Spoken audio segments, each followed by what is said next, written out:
Good afternoon, everybody. Noodle Thumb here. Today I've got a quadruple dose of challenge locks for you. First one I'm going to do is from Dangerous VP, A Lockpicker's Journey. Got runes on the side, nice little hobbit hole, and pick the Eye of Sauron. I picked all four of the, well no, I picked 3 of these last night on a live stream, my first ever live stream. It's terrible, I don't recommend going to watch it. But I wanted to gut particularly this one and see what's inside of it. And so in order to do that, I feel like I should pick it again. Especially because I was picking in the middle of the night and don't remember it very well. It's half asleep. I'm an old fart now and don't really have the constitution for late nights anymore. So figured I would pick it in the light of day and throw it on video and gut it for you guys.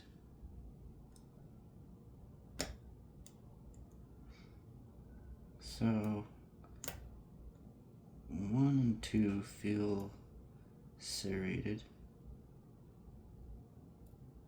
3, I think I kept oversetting last night.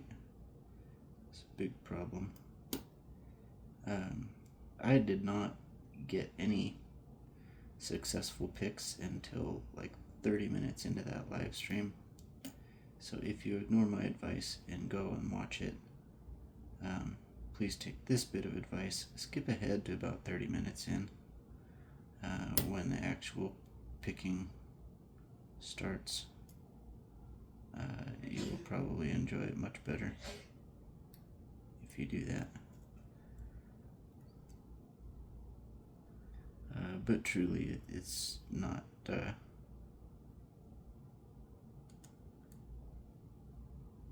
very good entertainment, I don't think. So unless you're the Lockjaw people, in which case please do review it, because I would dearly love that Night Watch patch. But other than that, I would not advise watching. There we go. So we got the open on this one. Let's see. I'm going to clear my workspace a little. This is that Goal Z that I lost the spring from. I found it today. Swept the entire room. I do not know where in the room that pin was. But after sweeping, I did find it in the broom. So that's pretty sweet.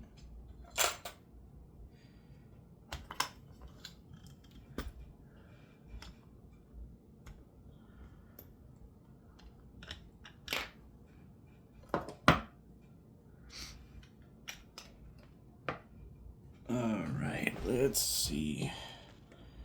Going to adjust my camera a little bit.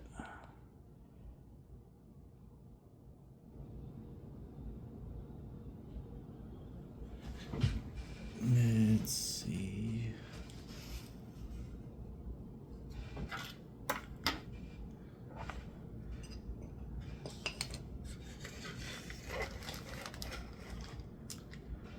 I'll mark the borders of my working space here.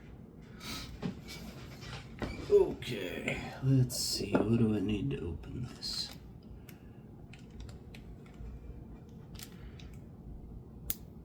Not much. They do make a special tool for this. Golding. Alright. I just closed it up again. That's alright. They do make a special tool for opening these. I have never used it. I always just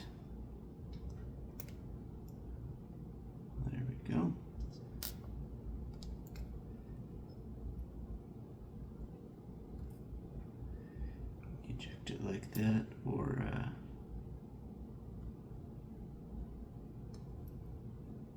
just depress it manually. Okay. Follower and a shim. Children always use shims.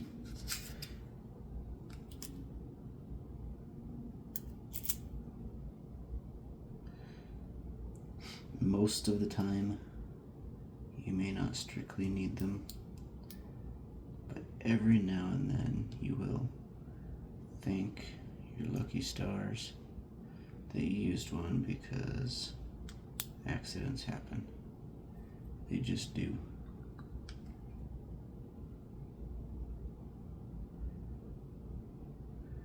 And especially with a challenge lock, you do not want an accident.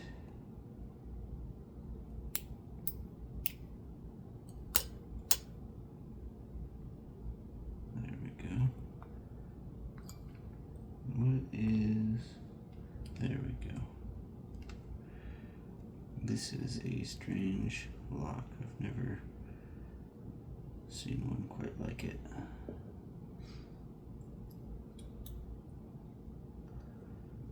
So it is indeed a 6-pin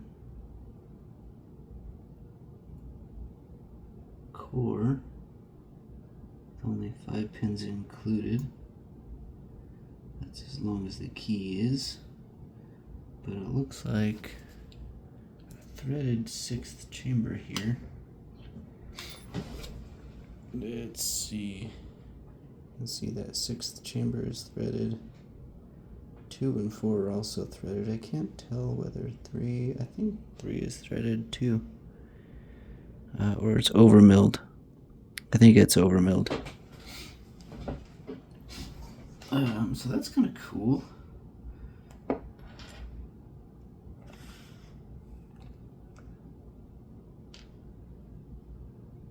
a look at these pins.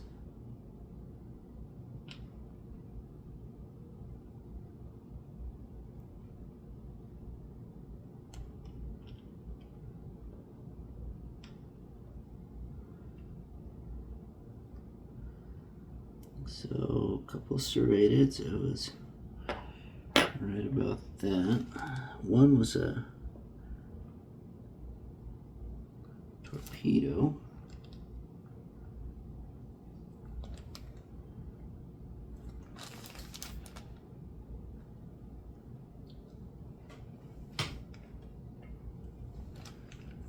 Alright, let's see what we got for drivers here.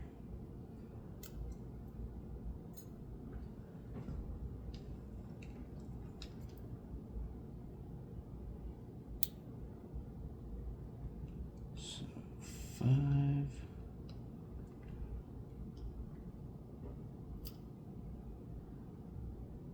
Looks like a combo serrated spool. Pretty cool. 4 just serrated.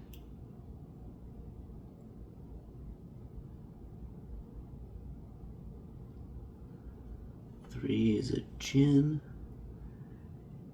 I'll need to look at that and see if that mouth of the gin bottle is actually narrower in diameter to be a true gin. Oh, and I lost that one. That would have not counted for a belt.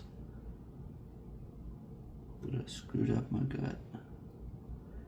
I'm not going to remove the springs, but here's a good look at the pins. Really nice pin work on this lock.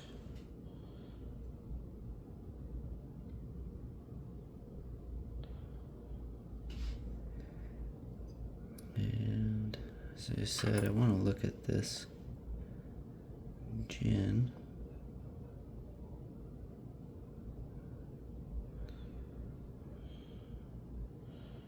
See if we can get it to focus. There we go.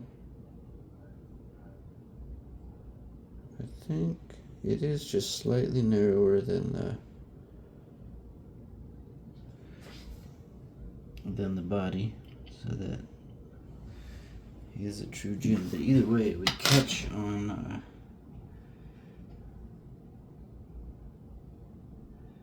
it does catch on that counter milling. It is not threaded. That third chamber is counter milled, and that's so that gin gets caught on it. Pretty cool pin work here, and I mean, those are really smooth, really well done.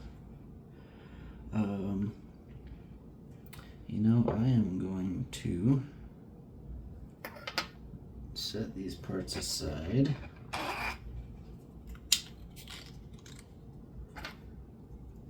So we can sally forth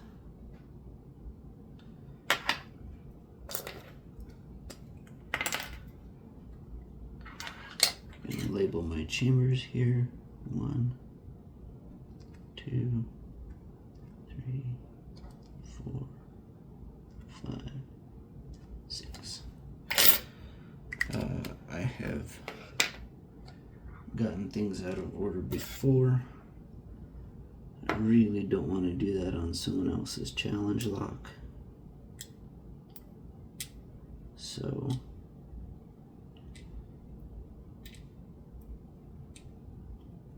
I won't.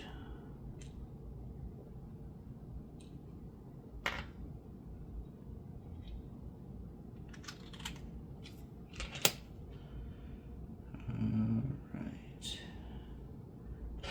Oh, you know what?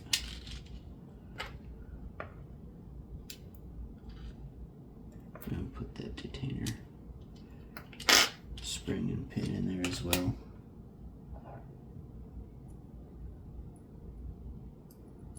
Just so everything is relatively compact and in its place.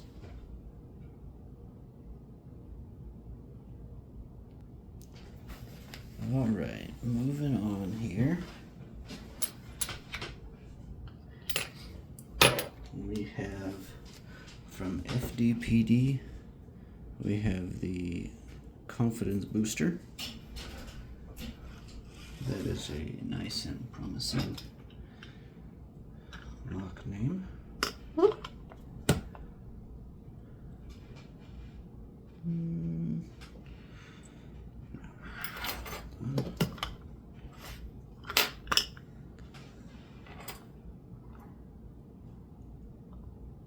I'm gonna have to adjust my camera anyway. All right.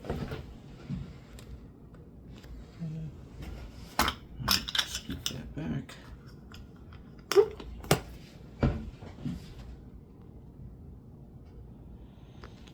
And put you up there. You in here.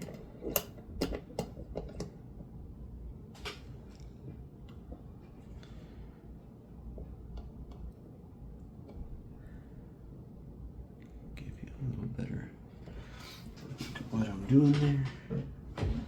I think I'll stick with the gym hook and this square bar. Let's see what we feel.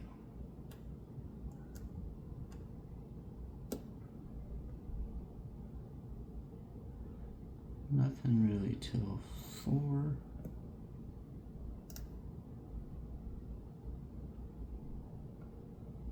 And 4 buttons really tight actually. Hold on.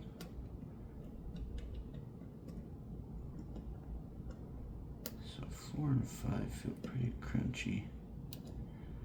And they feel like they might be really low lifts.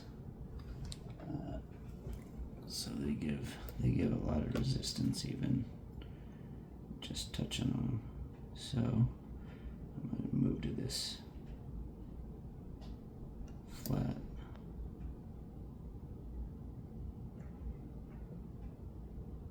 shallow flat hook. Okay.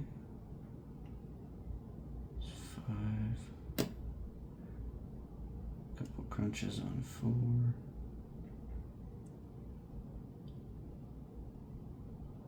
5 feels like it might be set. 4 might be set. Little click on 3, but I didn't feel anything really. 2 felt like it did something.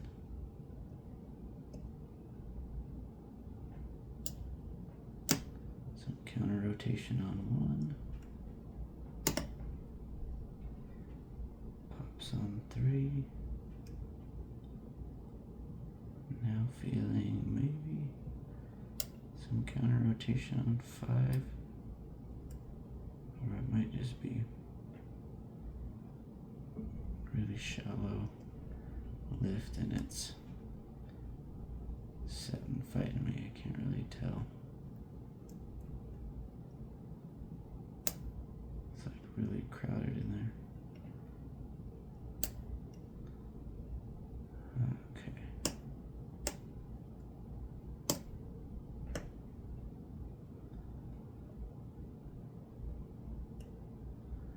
So that was a lot of clicks on 3, and that was all tactile as well.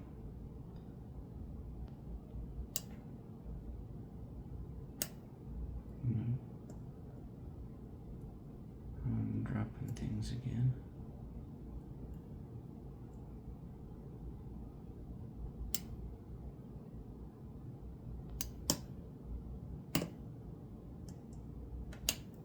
There we go.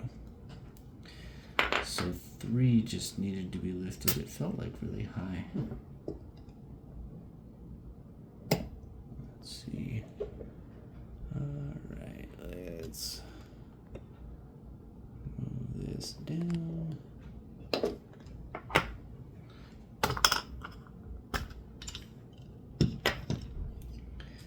My gutting station back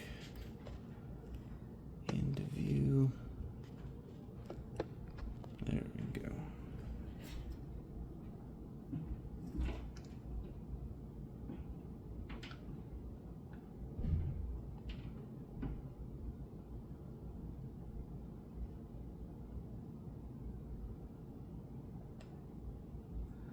Usually I use my gut hook for those. It's a fantastic tool.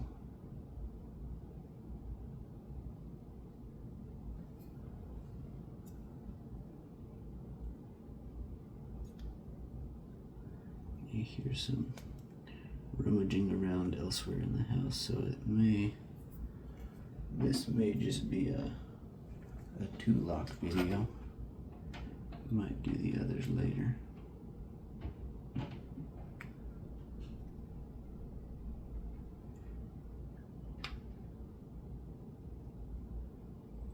These are pretty thin.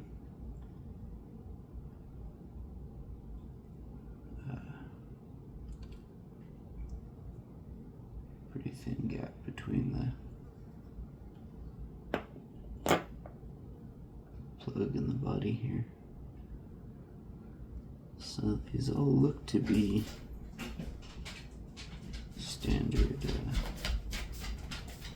Well, they look to be from a pinning kit, so they started out standard pins anyway. Let's see. 1, 2, 3. This dang fly is annoying me. 4, 5, 6. So the only one of these modified is this number 6 pin. It's got some serrations on the top.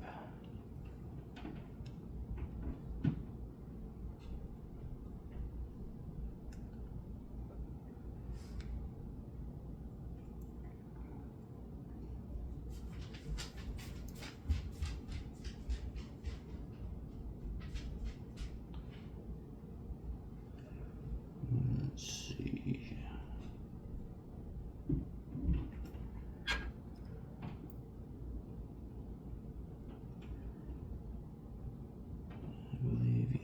This would be 1.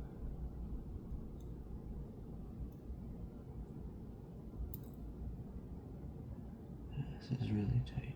Okay.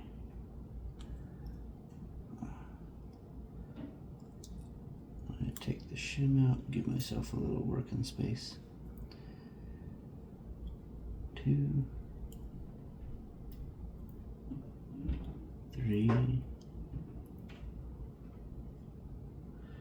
Has been serrated. 4 has been serrated. 5 is a factory spool, and 6 is a standard pin. So just some minimal modifications to the pins here. Here's your close-up look at them. So 3 of those modified.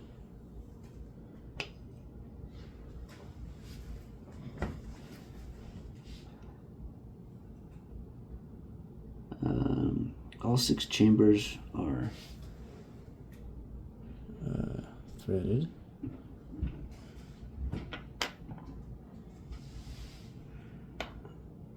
And then, springs are just standard. And my guess is probably the key is modified. We got a cool key hider here. Let's see.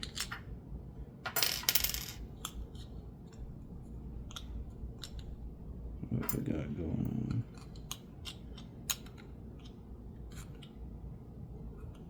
It doesn't want to give up the key.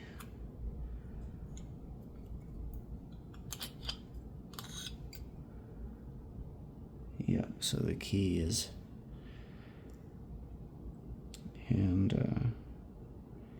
hand modified, smoothed out. Probably a couple of the cuts changed. So has the 6 mods required for a belt qualifying challenge lock. My guess is this is probably a blue belt project. There we go. All right. Well, there's those 2 locks. I think I'm gonna cut the video here, and maybe I'll be back later today with the other 2. Have a good one.